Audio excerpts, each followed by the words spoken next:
La esposa de mi hijo pensaba que yo era solo una anciana lenta, demasiado distraída para darme cuenta de lo que hacía en secreto.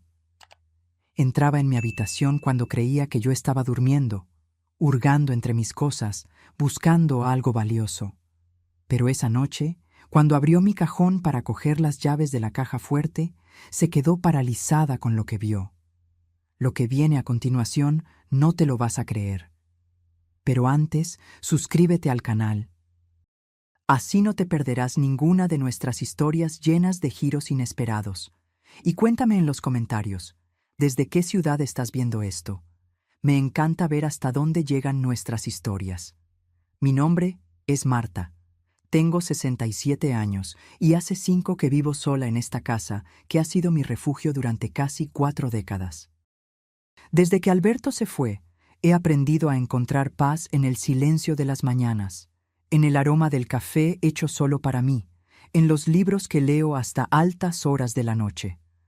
No puedo decir que la soledad me pese, al contrario, me ha traído una tranquilidad que no conocía desde hace mucho tiempo.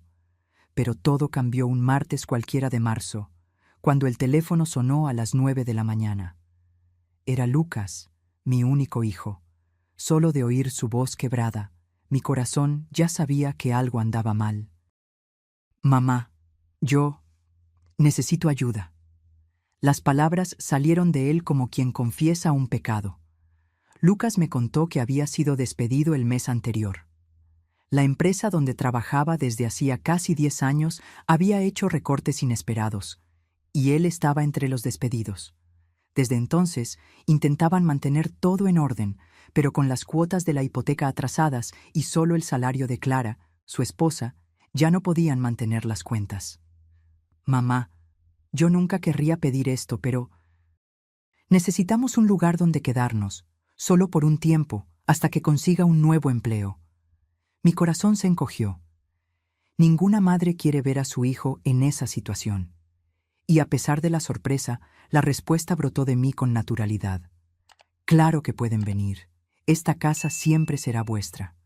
Sentí una mezcla de emociones, preocupación por mi hijo, pero también una alegría secreta de que la casa volviera a tener voces, risas, vida. Hacía tanto tiempo que esas paredes no oían conversaciones animadas o el ruido de pequeños pies corriendo por los pasillos. Días después, Lucas llegó con Clara y sus 2 hijos pequeños. Maletas, cajas y ojos cansados, pero también alivio estampado en sus rostros. El reencuentro fue emocional. Estaban agradecidos, y yo me sentía útil de nuevo, importante en la vida de mi familia.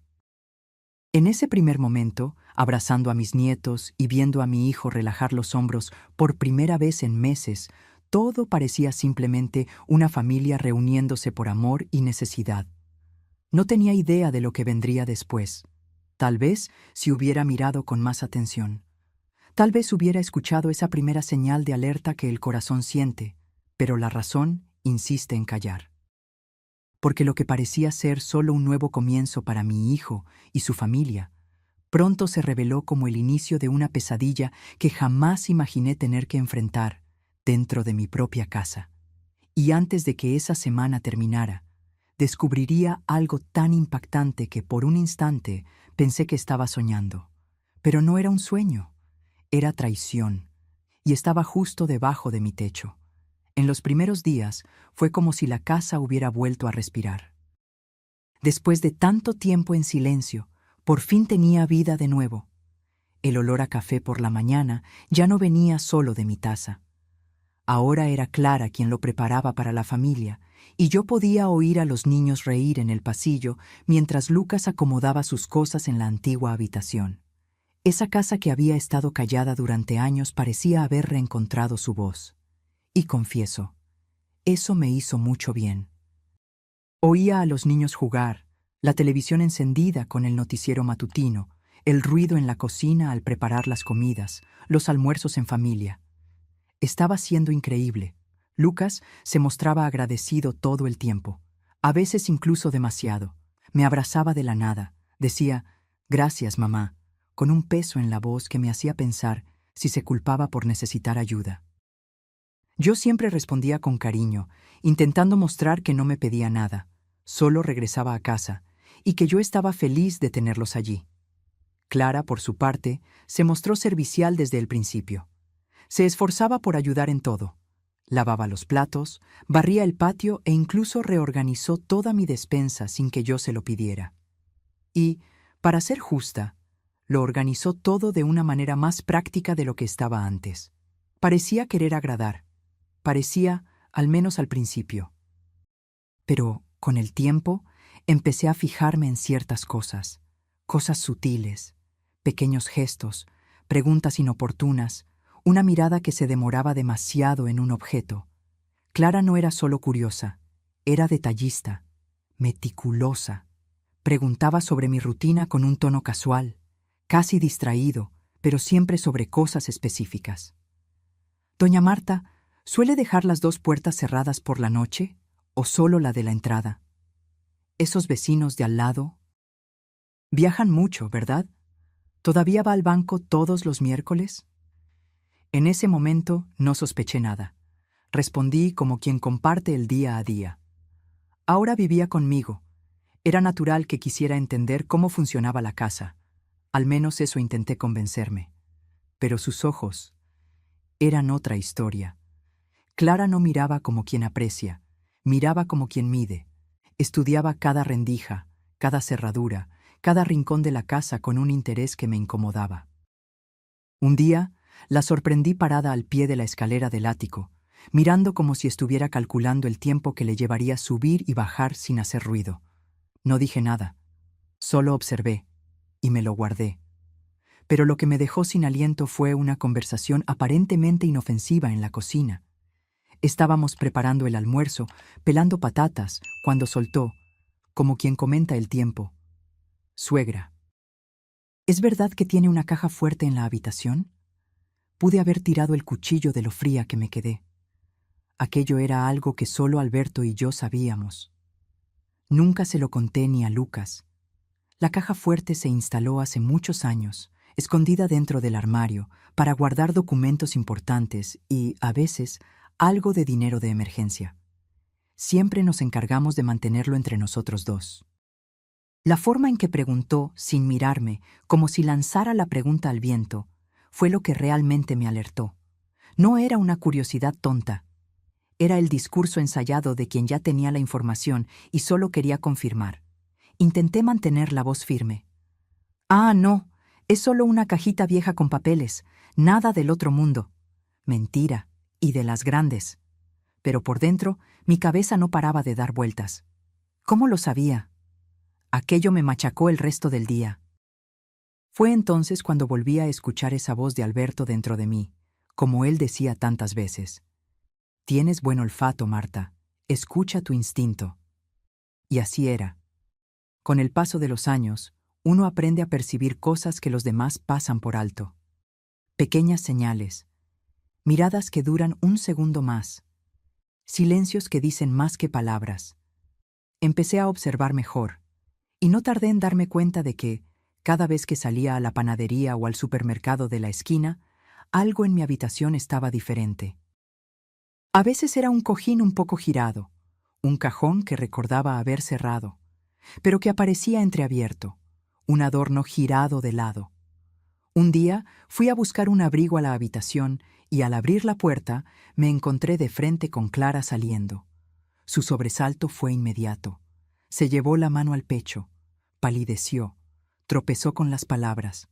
«Ay, doña Marta, lo siento, me dolía la cabeza, creí que podía haber aspirina aquí». Pero ella sabía, y yo ya se lo había dicho, que mis medicamentos están en el baño, a la vista. La excusa fue débil, pero yo solo sonreí y no comenté nada. Solo observé y lo grabé.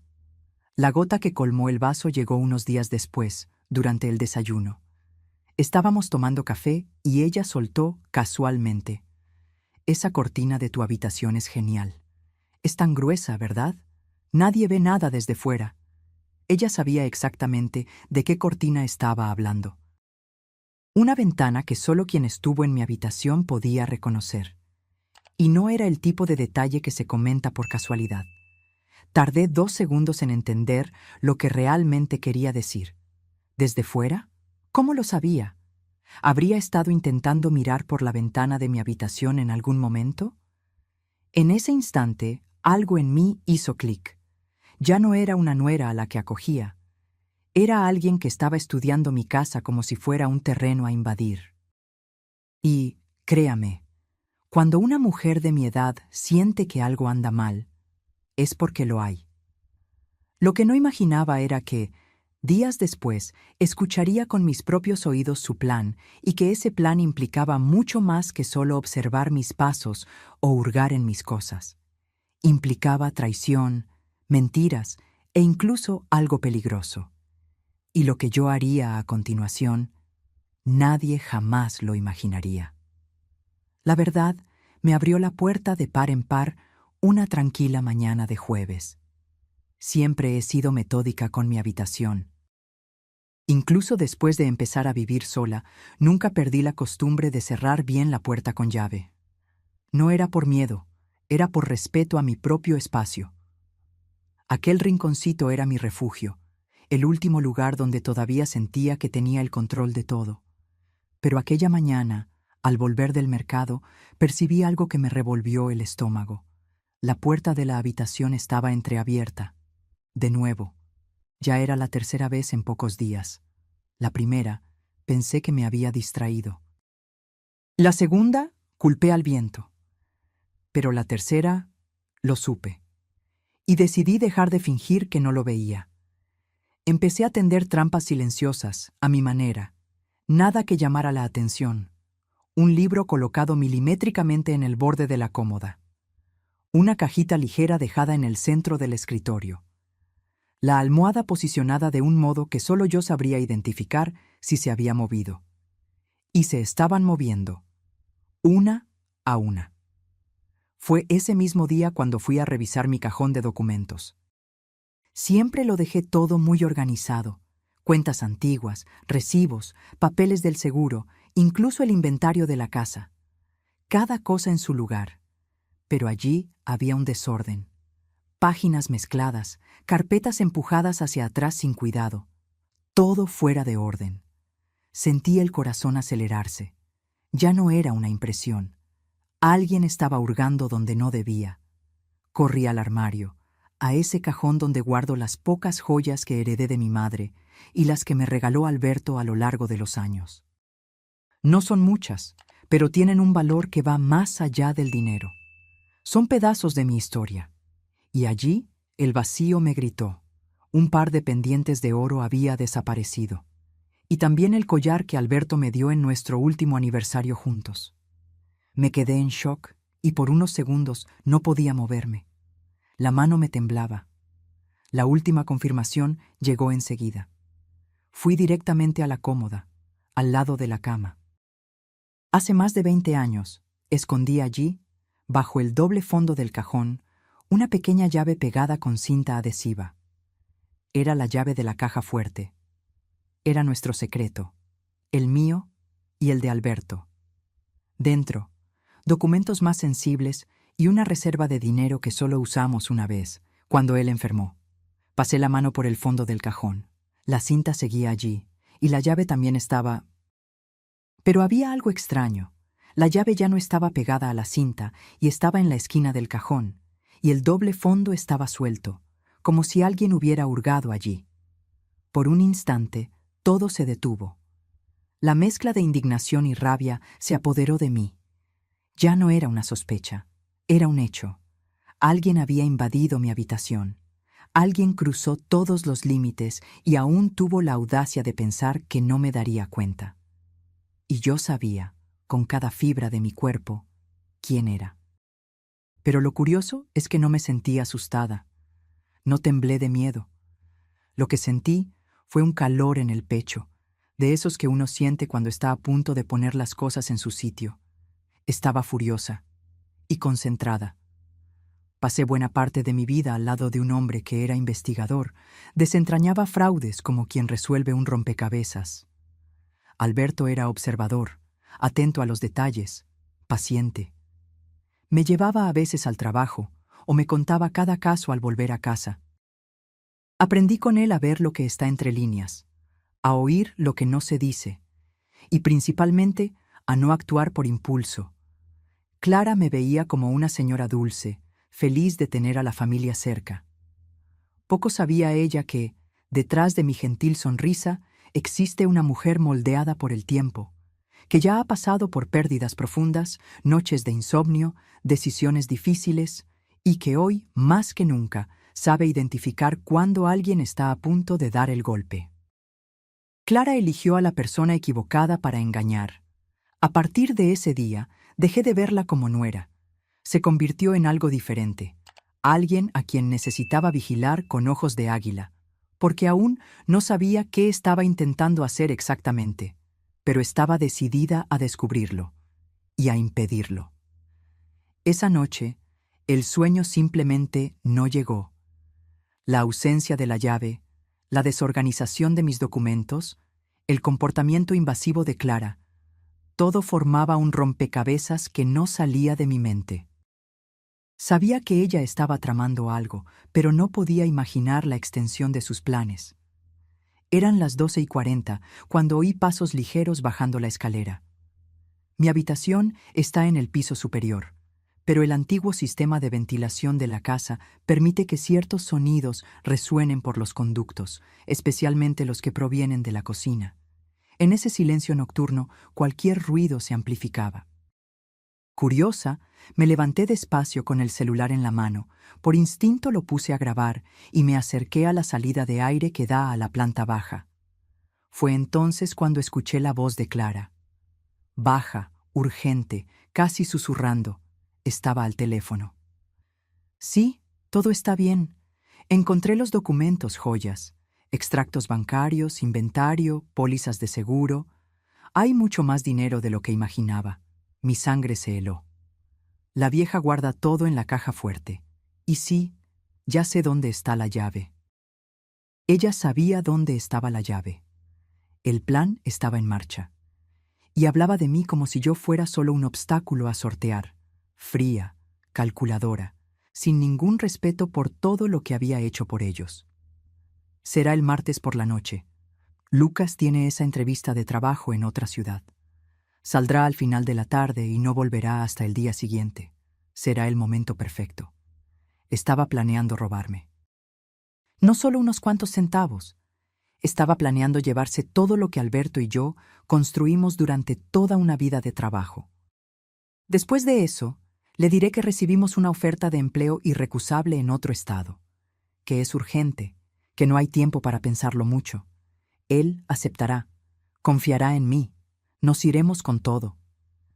La frialdad con la que describía la manipulación de mi propio hijo me hirió más profundamente que cualquier robo material.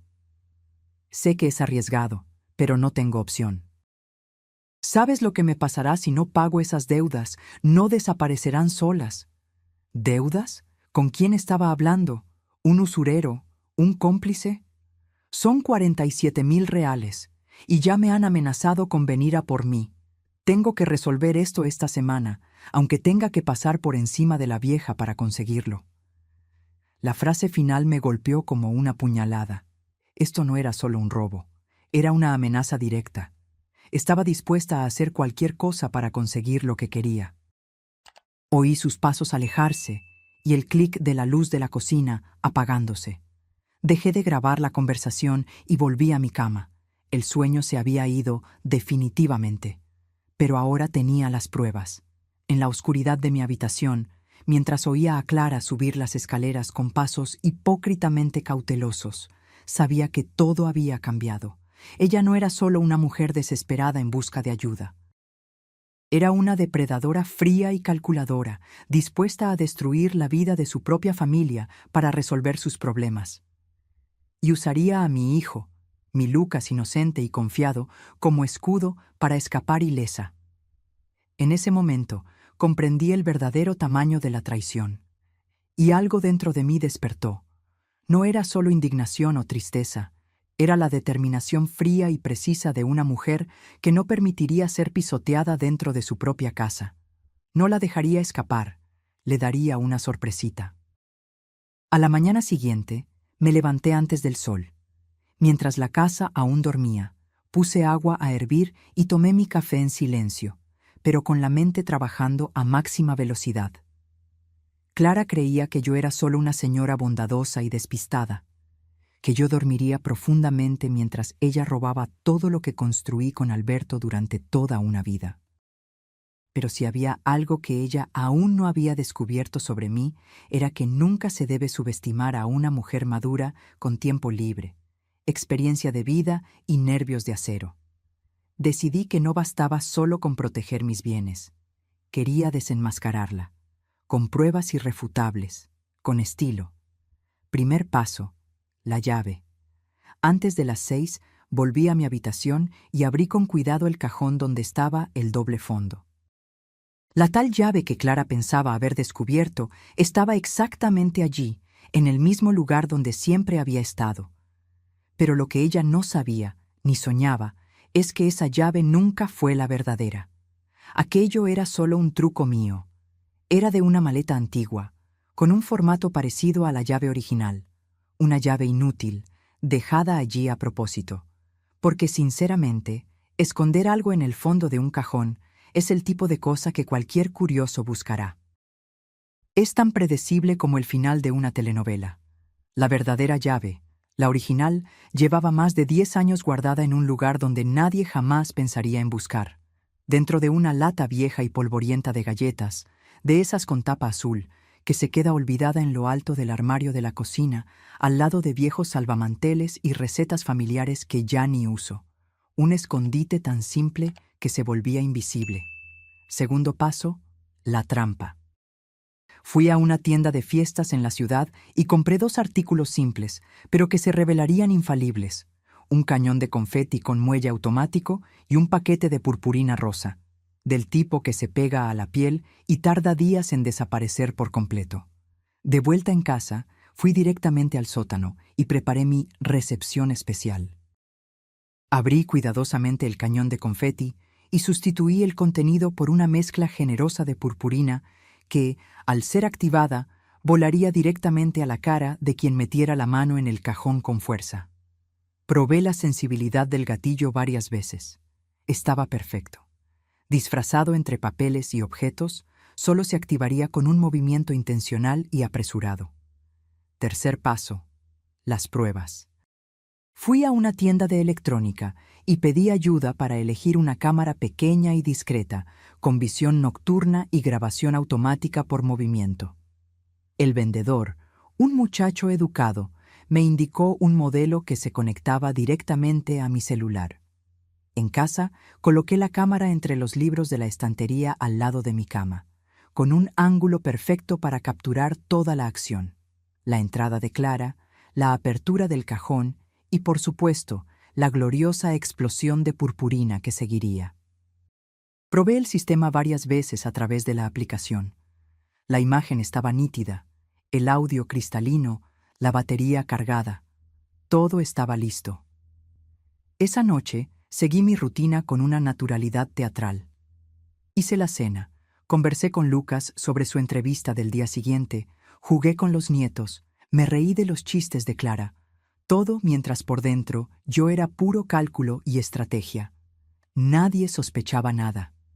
El cajón estaba armado, la llave falsa en su lugar, la cámara grabando silenciosamente. Y mi mente, fría y precisa como la de un general antes de la batalla, esperaba el momento de la verdad. Clara planeaba convertirme en víctima, pero yo la convertiría en evidencia. Y si todo salía como esperaba, ella saldría de mi casa no solo con la conciencia sucia, sino literalmente brillando de la cabeza a los pies. El martes llegó con una normalidad teatral que me impresionó. Lucas salió para su entrevista en otra ciudad alrededor de las 5 de la tarde, animado y esperanzado. Me abrazó en la puerta y dijo: «Gracias por todo, mamá, por darnos esta oportunidad de empezar de nuevo». Mi corazón se encogió. Mi pobre hijo no tenía idea de lo que su esposa estaba planeando para esa noche. La cena transcurrió como cualquier otra. Clara estaba particularmente solícita, ayudando en la cocina, jugando con los niños, haciendo comentarios casuales sobre lo agradecida que estaba por haberlos acogido. Su actuación fue impecable, pero yo podía ver más allá de la máscara. Había una tensión casi imperceptible en sus movimientos, una ansiedad mal disimulada en sus ojos. Ella estaba contando los minutos. Alrededor de las 9 de la noche, anuncié con un bostezo exagerado: «Hoy subiré temprano». Este cambio de rutina me dejó exhausta. Clara reaccionó con un brillo discreto en la mirada, el tipo de satisfacción que alguien intenta ocultar detrás de un trago de agua. «Claro, Marta. Descanse bien. Yo cuido a los niños». Subí las escaleras lentamente, representando el cansancio que ella esperaba de una mujer de 67 años que tomaría su pastilla para dormir y se apagaría hasta el amanecer. En mi habitación, ejecuté toda la rutina nocturna a la perfección. Me cepillé los dientes, me puse el pijama, dejé la puerta ligeramente entreabierta, como Clara ya sabía que hacía, y puse un vaso de agua en la mesita de noche. Me acosté completamente vestida debajo del pijama, cubierta hasta la barbilla, simulando un sueño profundo. Respiración lenta y regular, completamente inmóvil. El reloj del celular marcaba las 2:17. Nada. 2:29. Silencio absoluto. Y entonces, a las 2:50, oí el sonido que estaba esperando, la madera de la escalera crujiendo con extrema cautela. Pasos ligeros, calculados, de alguien que conocía cada punto sensible del suelo. La respiración controlada, el cuidado meticuloso. Era Clara. Su silueta apareció en el umbral de la puerta, iluminada solo por la pálida luz del pasillo. Se quedó observándome durante un tiempo interminable, inmóvil, como una depredadora estudiando a su presa dormida. Cuando se aseguró de que yo estaba durmiendo, entró con creciente confianza, deslizándose silenciosamente hasta la cómoda. Mis manos sudaban bajo la manta, pero mi rostro permanecía sereno. Mi corazón latía desbocado, pero mi respiración continuaba profunda y regular. Años viviendo con un investigador me habían preparado para momentos como este. Necesitaba sangre fría. Por el reflejo de la ventana, vi cuando abrió el cajón con cuidado. Rebuscó superficialmente algunos papeles y, confiada, metió la mano hasta el fondo del cajón, buscando la llave que creía que estaba escondida allí. Y entonces, ¡boom! Una explosión súbita llenó la habitación con una gloriosa nube de purpurina rosa. El cajón tembló violentamente. Clara gritó, tropezando hacia atrás, golpeándose con el pie de la cama, los brazos agitándose frenéticamente mientras intentaba deshacerse de la avalancha de brillo que ahora cubría completamente su cabello, rostro, ropa y manos. Parecía haber sido escupida por una fábrica de purpurina. Me levanté al instante, fingiendo estar confusa y asustada. ¿Pero qué está pasando? ¡Clara! ¿Qué fue ese ruido? Ella se quedó congelada en el lugar, pareciendo un adorno de carnaval animado, con los ojos desorbitados por el pánico y la boca abriéndose y cerrándose sin poder articular una explicación coherente. Yo oí un ruido extraño. Creí que alguien había entrado en la casa. Vine a ver si estabas bien. En mi habitación, a las 3 de la mañana, con la mano dentro de mi cajón. Fue instinto. Me asusté, pensé que quizás podrías tener aspirina aquí, o algún tipo de alarma. Yo tartamudeaba, intentando inventar explicaciones que no se sostenían ni en sueños. Cada movimiento dejaba un rastro brillante de purpurina por el suelo, como migajas doradas de su propia deshonestidad. Pero, ¿qué tipo de trampa es esa? Esto, mi querida, respondí, levantándome con toda la calma del mundo, es lo que llamamos justicia con brillo. En ese preciso momento, la casa despertó. Lucas apareció en la puerta con los ojos desorbitados. Había regresado temprano de la entrevista, y mientras entraba en casa, escuchó los gritos de Clara y subió corriendo. Se quedó completamente estático al ver a su esposa cubierta de purpurina, parada junto a mi cómoda abierta, con las manos aún sucias de purpurina rosa. Las máscaras habían caído. Las pruebas estaban registradas, y Clara estaba literalmente rodeada, por evidencias, por brillo y por su propia culpa. Lucas permaneció en la puerta durante largos segundos, tratando de procesar la surrealista escena ante él. Su esposa, cubierta de pies a cabeza con purpurina rosa, las manos aún temblorosas, parada junto a mi cómoda violada.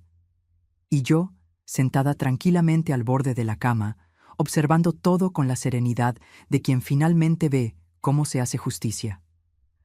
¿Qué está pasando aquí?, preguntó, con la voz ronca por el cansancio.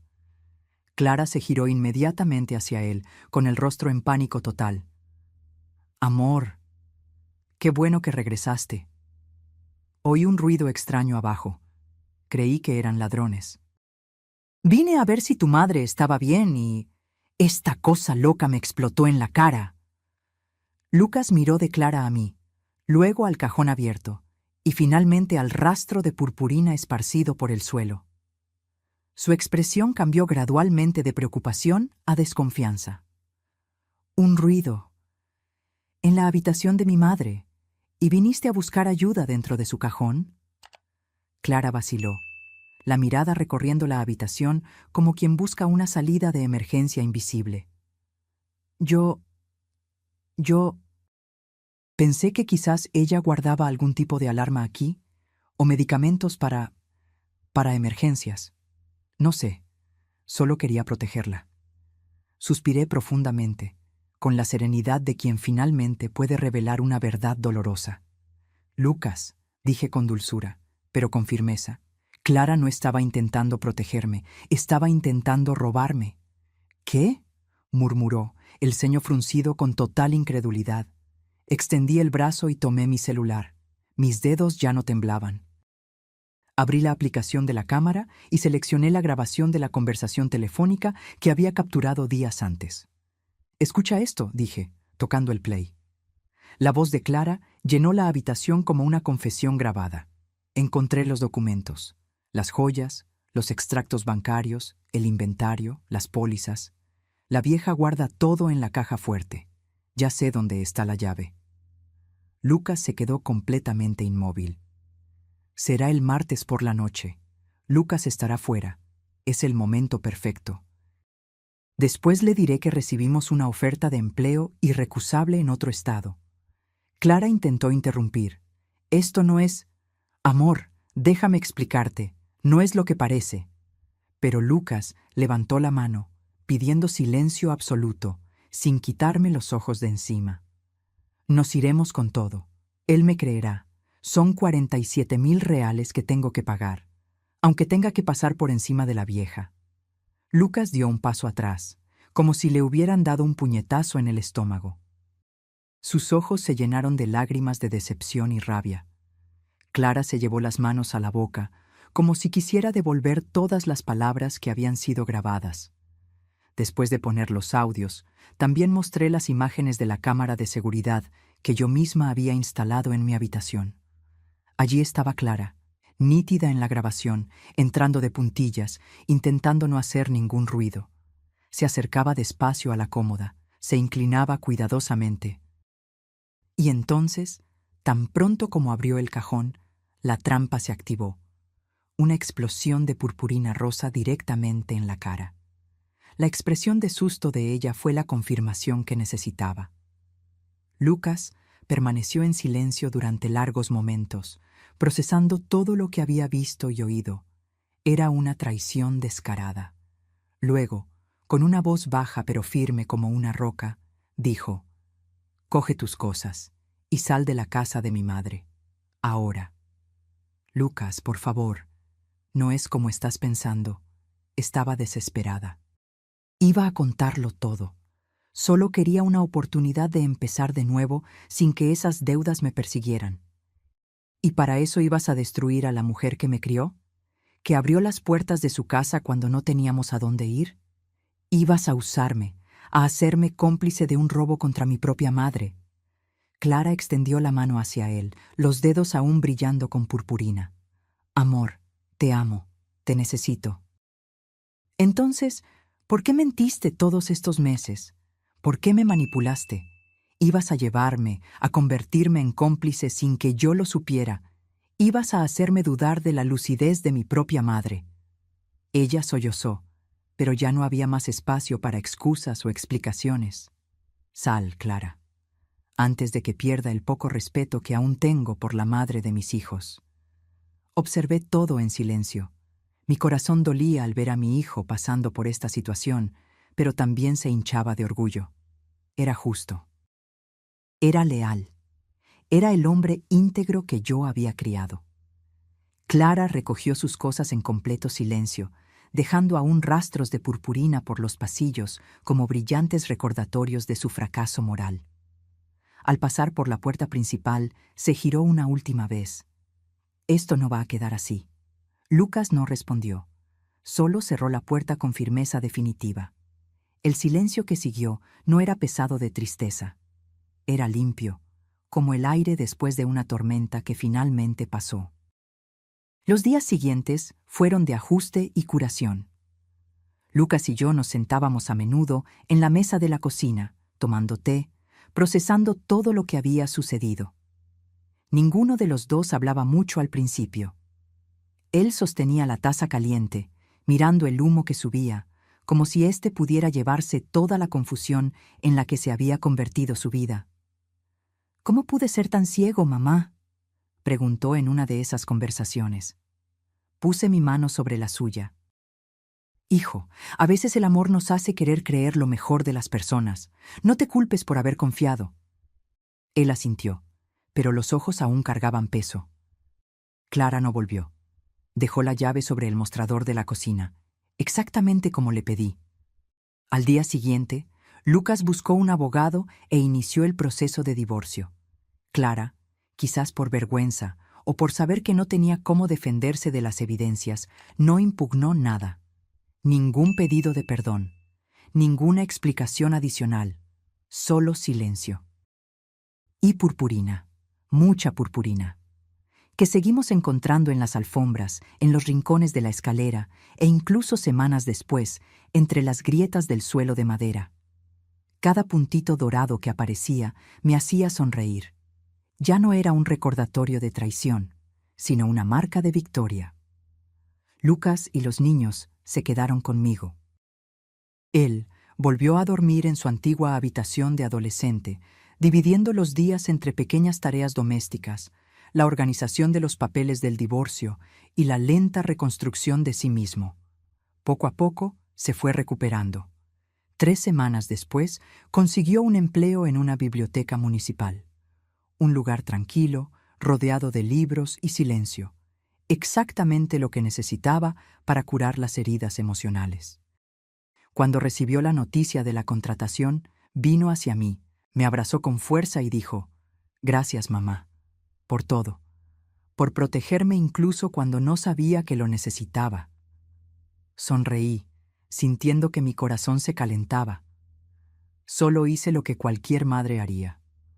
Con un poco más de brillo, quizás. Él rió por primera vez en semanas, una risa genuina y liberadora. Los niños se quedaban conmigo mientras él trabajaba. Lucas estableció un régimen de visitas que les permitía mantener contacto con su madre, pero siempre bajo supervisión. No quería privar a sus hijos del amor materno, incluso después de todo. Esa generosidad de espíritu me confirmó que había criado a un hombre de carácter. 6 meses han pasado desde la noche de la purpurina, como Lucas y yo empezamos a llamar a ese episodio. La casa volvió a ser un verdadero hogar. No solo un lugar donde las personas viven juntas por necesidad, sino un espacio donde el amor, el respeto y la confianza florecen naturalmente. Lucas y yo desarrollamos una nueva rutina. Él salía a trabajar a la biblioteca por la mañana. Yo me ocupaba de las tareas domésticas. Y por la tarde tomábamos té juntos, hablando de libros, de la vida, de planes futuros. Él está diferente ahora, más maduro, más atento a las personas a su alrededor. La experiencia con Clara, aunque dolorosa, le enseñó a valorar la autenticidad y a detectar incoherencias, De vez en cuando comenta, «Mamá, ¿cómo supiste siempre que había algo mal?». Y yo respondo, «Hijo, cuando vives tanto como yo, aprendes que las personas muestran quiénes son a través de pequeños gestos». Clara nunca me miraba a los ojos cuando me agradecía. La verdadera gratitud viene acompañada de humildad en la mirada. Un día, la vecina de al lado me buscó pidiendo consejos sobre seguridad doméstica. Había oído hablar de mi técnica especial de protección, la famosa trampa de purpurina. Reímos juntas mientras yo le explicaba que a veces la justicia necesita ser creativa. «Doña Marta, usted es más lista que muchos jóvenes por ahí». «Mi querida, la experiencia no tiene edad, y la determinación tampoco». Lucas ha salido con algunas personas, pero de forma cautelosa y respetuosa. Me presenta a todos los que considera importantes, y percibo que ahora busca parejas que demuestren valores sólidos, honestidad genuina. La lección ha sido aprendida. Una tarde, llegó a casa con un ramo de flores. «Para la mujer más valiente que conozco», dijo, entregándome las rosas amarillas. «Y para el hijo más honrado que una madre podría desear», respondí, abrazándolo. En ese momento, mirando las flores en mis manos y sintiendo el abrazo sincero de mi hijo, me di cuenta de que todo el sufrimiento había valido la pena. No solo porque protegí nuestro patrimonio o porque desenmascaré a una estafadora, sino porque, en el proceso, redescubrí mi propia fuerza y ayudé a mi hijo a redescubrir sus valores. Hoy, mientras cuento estas memorias sentada en el porche que Alberto construyó hace tantos años, percibo cómo esta experiencia cambió no solo mi percepción sobre la confianza, sino también sobre mí misma. Durante décadas, me vi principalmente como esposa de Alberto, luego como madre de Lucas, más tarde como abuela dedicada. Eran papeles que desempeñé con amor y dedicación, pero que de cierta forma me definieron siempre en relación con los demás. La situación con Clara me obligó a redescubrir a Marta, la mujer independiente, perspicaz y determinada que siempre existió, pero que quizás se había olvidado un poco a lo largo de los años de cuidar a todos a mi alrededor. Aprendí que la gentileza no es sinónimo de debilidad, que la bondad no significa ingenuidad, que la hospitalidad no debe confundirse con la vulnerabilidad. También comprendí que proteger a quienes amamos a veces requiere medidas que jamás imaginaríamos tomar. Cuando Clara amenazó la estabilidad de mi familia, algo primitivo y poderoso despertó en mí, el instinto de una matriarca protegiendo su territorio. No me enorgullece la necesidad de tener que tenderle una trampa a mi propia nuera, pero me enorgullece la inteligencia y la valentía que demostré cuando fue necesario. La experiencia también me enseñó sobre el perdón, no el perdón que olvida o minimiza las ofensas, sino el tipo que libera a quien perdona. No guardo rencor a Clara. Siento pena por la situación que la llevó a tomar decisiones tan destructivas, pero también sé que perdonar no significa olvidar o bajar la guardia. Lucas a veces me pregunta si no tengo miedo de que algo así vuelva a suceder. Respondo que el miedo es un lujo que las mujeres de mi edad no pueden permitirse.